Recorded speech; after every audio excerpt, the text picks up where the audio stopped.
Before we start shooting here, we had this conversation on the phone, and you mentioned that you see some parallels between Poland and Hawaii, and it reminds you back home. What did you mean by that? Oh, I'm glad you brought this conversation up, right? Because I I talk to my Polish friends all the time, and when it comes to immigration, Right. um, it's a really touchy subject with them, especially how Ukraine was introduced, right? Because of the whole war and everything like that. Um, so a little bit about Hawaii. A lot of people don't know this, but Hawaii was forced to become part of the US. They were invaded, we were taken over. They kept our queen prisoner and then forced her to sign a treaty to become part of the US, right? That's how we became the 50th state. So ever since then, we've been trying to hold on to our culture. We've been trying to fight for our way of life because when it first started, we weren't allowed to dance the hula. If you don't know what hula is in Hawaii, so it's our way to pass down our family history, our stories, and whatnot in the form of dancing. Mm. So when all of that was happening, we weren't allowed to express and teach.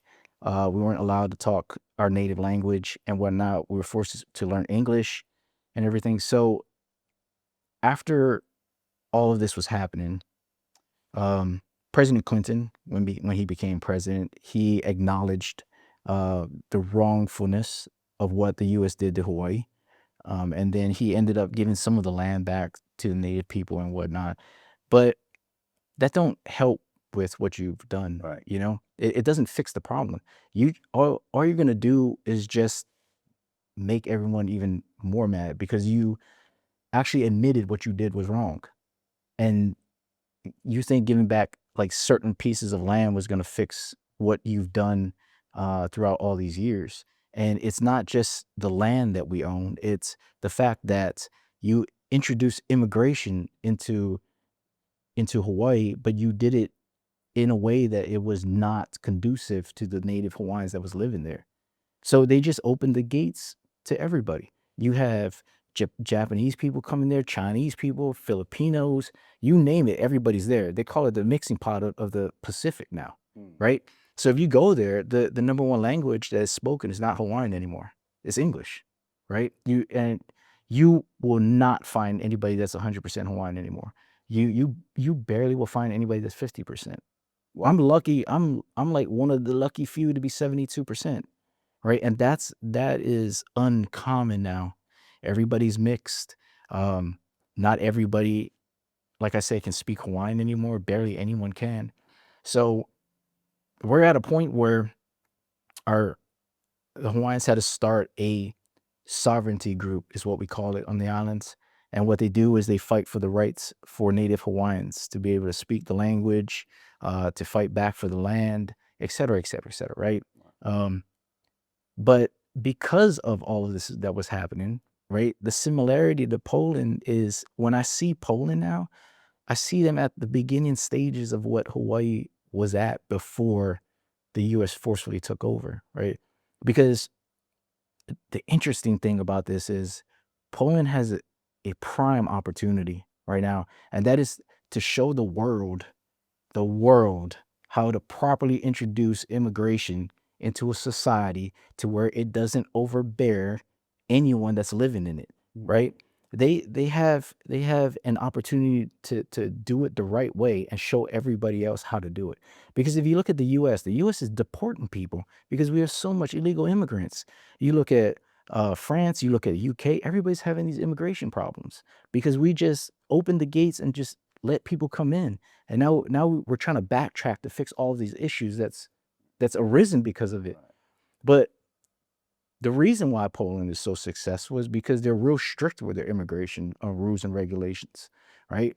And I get it. The European Union is trying to force it down their throats, trying to tell them what to do and whatnot. But I honestly, and I usually tell my Polish friends this, I believe Poland should fight for their rights. I believe they should fight for their country. They should fight for their religion, their way of life, like fight for it. But change is inevitable, Right. right? We can't stop change, but we can show the world right now in Poland how to introduce immigration into a thriving society, right? I mean, there's some things that I thought about that could be introduced whenever you bring a new demographic into the environment, right?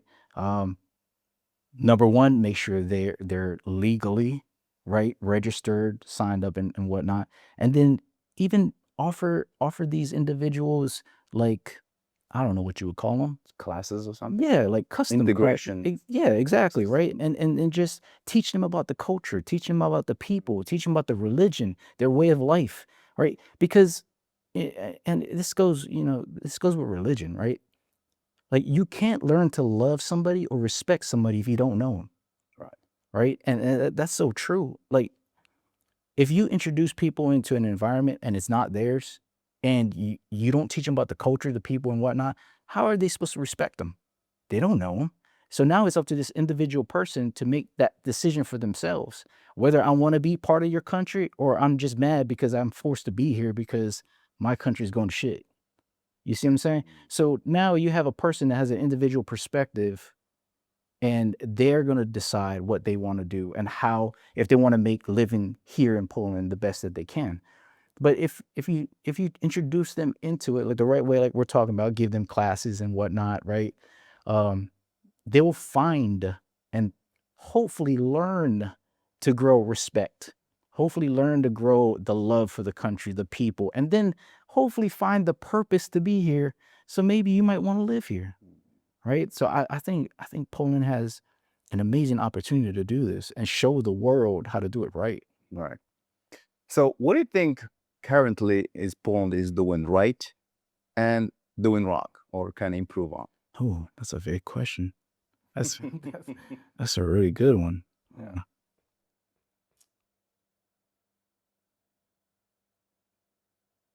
I don't know. I gotta think about that one. Of course, man. That is a No good question. worries. I mean, we've already talked about the good side. There's a lot of good things. Yeah. Okay, so a few good things that Poland is doing right, and I know this is happening in some other countries, right? But education is number one, right? You don't need to pay for education unless you do it on the weekends, right? Then you pay it out of Right. pocket. But for the most part, Private, yeah. yeah. But for the most part, education is free here, and it's not education to where like I just finished high school, like in the U.S. It's you can finish a bachelor's, you can finish a master's here, and it's all paid for. Um, their medical system, I honestly, I'm not gonna lie, I honestly wish the US would adopt a lot of Poland's systems that they set up, especially for medical, because it is a huge issue and problem in the US with medical. Everything is so expensive. The prices are high for medication, things that people need to survive, right? Insulin. It's it's just crazy. A lot of people that is working minimum wage can't afford the medication. They can't afford to pay their rent, the car, electricity, and so on and so forth. They can't afford all of it. Now, to to have a human being sit there and go, "What do I need more right now? Do I need my insulin shot or do I need food?" Right. You know what I mean? Like that's inhumane. So I don't understand why the medical system cannot be adopted like Poland into the US, especially with education. Education is you pay $75,000 just for a bachelor's degree in the US. Yeah. It's depending on the university, it's over 100K, but that's only for 4 years. And in Poland, it's free till you get a master's, which is it's mind blowing. So personally, right, I had to join the military in order to get college money to finish college, right? And even after I finished my bachelor's, which it took me a lot longer than 4 years because I had to do it in between work while I was in the military to finish. So that took a lot longer because in the military you don't have a normal work schedule. You work until the mission's completed. Right. So on your off time, the weekends and whatnot, then you got to put the work in order to complete college. But you be only doing like 2 classes per semester because you don't have the time to take 4 to 6 classes like normal people would. But I had to join the military in order to do that. So I had to give up my time in order to get a college education. And people in Poland, it's free. To even get my master's, I had to finish my degree while I was in the military for my bachelor's, because while I was in actively working, they would pay for the bachelor's, the military. If I got out, they gave me the money for the master's. So once I got out, once I retired, I was able to complete my master's because of the military. I see. So without it, yeah. Without it, I wouldn't have any college degree. Interesting. Yeah. So I had to go that route. There's ways of getting it. I get it, but the amount of money that you spend for a college degree is the biggest ripoff in the world. Because I'll put it to you like this, right? So a college degree doesn't guarantee you a job, right? So I'm paying $75,000 to $100,000 to go to college for 4 years, right? Once I get out of college, I'm in debt. I owe $75,000 to $100,000 for student loans. So I'm already in debt, and I'm not guaranteed a job. So it's to me, it's the biggest scam you could ever think of, right? And all of these universities and all of these donors and whatnot, they're making all of this money off of the American people because of this college education. And technically, and this is what I tell everybody, right? Do you need an education? I know I don't think I'm gonna get hated on. It's late for this one. Look, I'm gonna get hated on this one. Okay. Yeah. Is education the most important thing? No, it is not. Your dream is the most important thing, because your dream will determine what type of education, or if you need any, to be able to do it. So is education important? Yes. If your dream is to become a doctor, if your dream is to become a lawyer, yeah, it's important. Is it important to be is an education important to be an entrepreneur? No. Because entrepreneurs, you can get all of the education you need self-taught by mentors, by reading books, right? The information is free on the internet. Now, is it good to get an education? Yes, it is. But everybody's going to get a basic education, graduate high school and whatnot. But it depends on what your dream is. And that's what I tell everybody. You know, follow your dream. Don't chase the money. The money is a byproduct of your dream. Once you learn what you love doing, monetize it. The money will come. And depending on what that dream is, you don't need an education. You might just need a bachelor's, or you might just need a master's, right? Or if you're a doctor, you're going to need a doctorate's, right? But that dream is going to determine what level of education you need. Beautiful. What was your dream? Oh, yeah, that's a good one.